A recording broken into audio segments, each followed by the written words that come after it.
হে ভাই, একটা কথা চর হয়েছে, কিশোরগঞ্জের ইটনা মিটামাইন এলাকায় এক রাস্তা হয়েছে বড়, এই রাস্তার জন্য সিলেটের নাকি বন্যা হয়। বুয়া কথা নিয়া, ভারতের কারণে সিলেটে বন্যা হয়। ওই কথা যাতে না ঘটে এজন্য ভারতের দালালরা এদেশে বসে বসে এই নিউজগুলো ভাইরাল করে। ভারতের কারণে সিলেটে, আরে ভাই আমাদের দেশে কোনো বৃষ্টিই নেই, এরপরে ভয়াবহ বন্যা। কথা কয়, খুব বেশি বৃষ্টি লাগে ভারত। সিলেটে যখন এইবার না অনেক বৃষ্টি হয়েছে, কিন্তু সিলেটে কয়েকবার বন্যা হয়ে গেছে। বাংলাদেশে খুব বৃষ্টি হয়েছিল, কেন হয়েছে?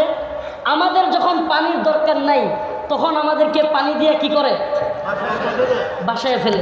ও ভাই, কথাগুলো খুবই খতরনাক, খুবই বিপজ্জনক। আমরা জানি ভাই, খুবই বিপজ্জনক। নিজের লাইফের রিস্ক আছে।